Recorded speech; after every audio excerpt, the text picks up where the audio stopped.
Welcome to the Jill on Money Show. It's Tuesday, March 22nd, and we are here to try to help you make the next best financial decision in your life. Now, a lot of you get very uptight when we talk to what you perceive as really rich people who evidently are not entitled to have financial questions. Everyone has financial questions. It just shows you it's universal. So no matter how much or how little money you have, we're here to help you out. We are not here to go back and litigate the past. We are here to say, what's the next best step that you can take to reach your financial goals? That's it. Because the rest of it doesn't really matter. I mean, yes, we like to make sure you don't have terrible habits that we want to break, but I'm not going to be judgmental. You know, it's just not my thing. Mark, I'm not very judgmental, am I, about these things? Not about money. What am I judgmental about? I'm not. I know. I get that from my father, not my mother, who is judgmental. Not about people, just about looks, and mostly mine. She often will say to me, first thing after I get off the air, she'll tell me exactly how I looked and whether it was good or not and whether she liked what I was wearing. And I used to complain about that, but now I realize that only your mother really tells you the God's honest truth about these things. So I listen to her. And it's a visual medium, Mark, you know, that's the deal. That's what I'm signing up for, as you remind me constantly about this funny job that I have. All right, today we are talking to one of you, meaning one of you who are listening. And if you've got a question, all you need to do is go to jillonmoney.com, click the contact us button. We'll get your note. If you want to come on the air, there's a little box you check off. That is what Ben did. He's on the line from Minnesota. Hello, Ben. How are you? Hello, Jill. I'm well. Thank you. Great. What's on your mind? What can we do for you? Over the past year with the market going up and down, and I've become kind of less tolerant of fluctuations, and I am headed toward my 75th birthday.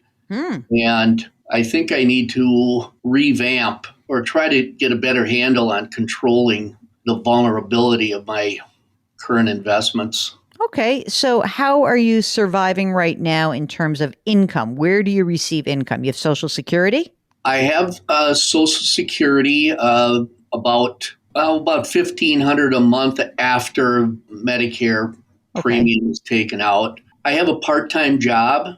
It brings in $60,000 a year. Wow. That's awesome. Any other income? Pension? No. Okay. Are you married or are you living all by your lonesome self? I'm living all by my lonesome self. Oh, well, maybe not by the end of this call. Maybe we'll find you a suitable mate. You never know. Tell us about the investments that you have. Is this primarily in retirement accounts or non-retirement accounts? I have a one set of investments, about 100, as of today anyway, about 180, well, it's 178,000 in a traditional IRA. Okay. And then I have a non-qualified account, 483,000 today. And then at my job, Roth IRA, but I have learned that a Roth IRA within a retirement plan behaves just a little bit differently than a like a Roth 401k. Where do you work? At a for-profit or non-for-profit? Non-profit. It's probably a Roth 403b or 457, but okay, not a worry. So What about just plain old cash on hand? You know, it's one thing that I haven't done a good job of. In my checking account, I only have about $4,000 currently. I skipped over. I'm sorry. How much is in that Roth retirement account through work? How much is in there now? 132,000. Oh, that's great. And what about the house? Paid for? I have a tiny mortgage. In fact, the interest is so low, I've just been thinking about paying it off and getting it. What's the house worth? Probably $240,000. It's a tiny little house. And the outstanding mortgage amount? $27,000. Okay. So you're at the end of this. You got any kids? Grown kids? I have two children. How old are they? They are okay? 39 and 42. They're doing okay? You don't have to help them out? I have helped my younger daughter. I have helped with the purchase of a home that she's currently living in. But she's all right. Like you helped her with that, but you don't need to give her money every month, for example. No, I'm not. Okay. No, she's paying her own way, struggling at times, but getting along. And what about the 42-year-old? She's married and both have good paying jobs. Anyone else you have to take care of, siblings or anything like that? No, You got your wills done and power of attorney and healthcare proxy, that stuff done? I do. Good. All right. Are you pulling? I mean, you've got to take your required distributions from your traditional IRA. How much are those RMDs right now? It's about 5,000, and I don't have to pull the RMDs from the retirement. Of course. Yeah. Yep. Right. Yep. So, what do you figure you need to live on? I think I could live on 3,500 a month. Okay. And how much longer do you think you're going to work? I love my job, and it's convenient, Mm-hmm. and they're very flexible with me. So I don't know. You get pressure. Everyone asks me, well, why don't you quit working? And I said, well, there aren't too many part-time jobs that pay like this one. Yeah, I'll say. Keep doing it as long as they'll keep paying you, as far as I'm concerned. You're in great shape, okay? You are going to keep taking the required minimum distribution as they make you. You're not dipping into this money. This story you've laid out argues for a balanced approach to investing, because at some point you are going to want to start pulling money out of these accounts, right? To replace the $60,000 a year. Right. Not the whole 60, right? But, when you think about it, you need essentially $2,000 a month. You have 800 grand right now. So you're in very good shape. That means that you're going to be able to take the money out. Honestly, you'll be able to do it quite easily. I wouldn't really start to make myself crazy, but I am interested in what do you think the breakdown is of your allocation in terms of stocks versus bonds versus cash right now? Like, are you like a 70-30 kind of person, 60-40, 50-50? What do you think you are? I think everything is in mutual funds. Yeah, but how much is in stocks versus bonds versus cash? I don't think there's anything in bonds. Well, now I know why you're on that wild ride, man. So you're basically 100% in stocks, essentially. Yes. In the retirement side, that's not the case. In my retirement breakdown, it's 25% in bonds and the rest in stocks. That's nuts, dude. I mean, it served you well, but that's why you're like on a serious ride. Look, you don't need this money. And even if the stock market falls dramatically from this place, I don't think it's going to be so awful for you. But why be on the ride? You already did the hard work. You got your 800 grand. You've done an amazing job.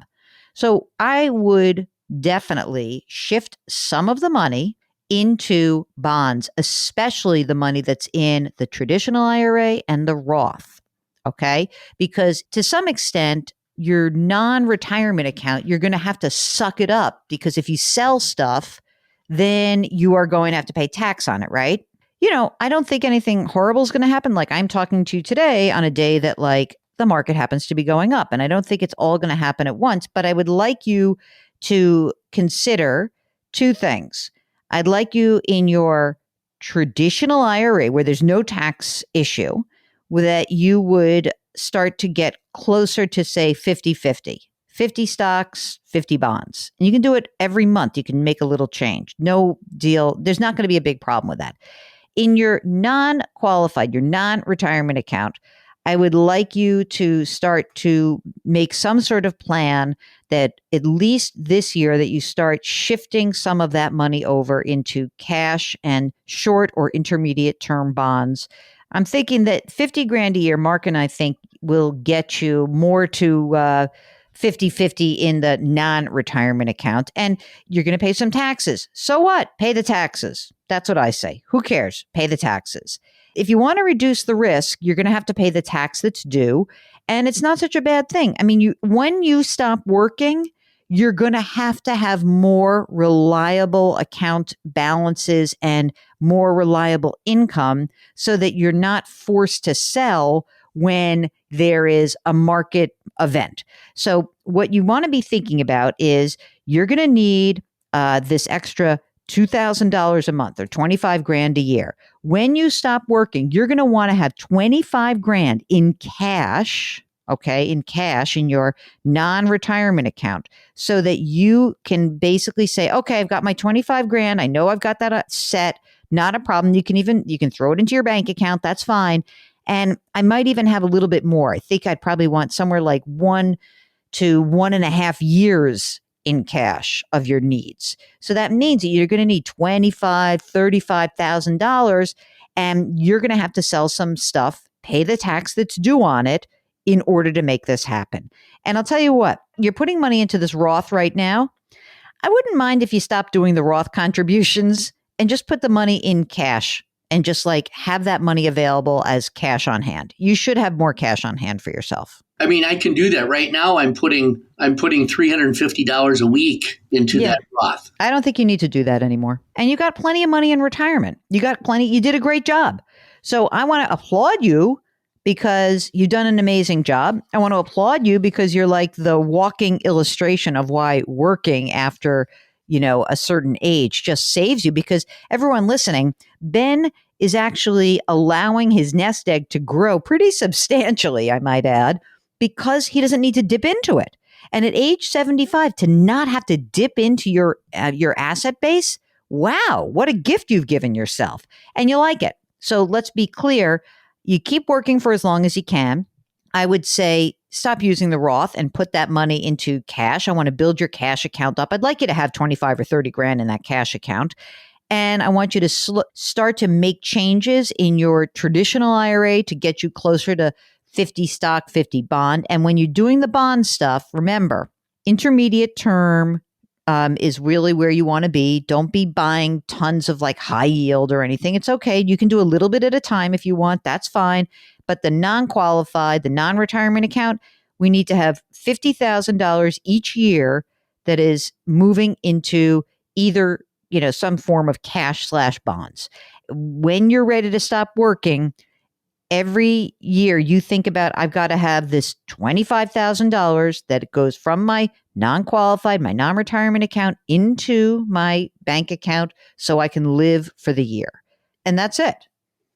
Oh, no, okay. So Mark told me that you had been contacted by an investment firm to leave the mutual fund world and try individual stocks. Don't do anything. You're perfect. You're doing great. You don't need anyone else to do this.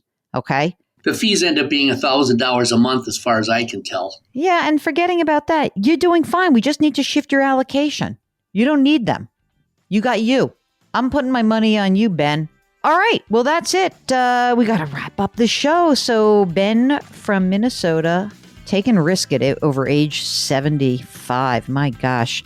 Let's reduce the risk. If you've got a question about the diversification or the asset allocation in your accounts, or you want to talk about how to kind of slowly but surely do what we're talking about with Ben, give us a holler. Go to JillOnMoney.com, click the Contact Us button. We'll get your note, come on the air. You can subscribe to us wherever you get the podcast. And also, don't forget, we've got another show. It's called Eye on Money. You might want to subscribe to that as well. All right. Do me a favor and do something nice for someone else today. Grit, growth, grace. Thank you for listening, and we'll talk to you tomorrow.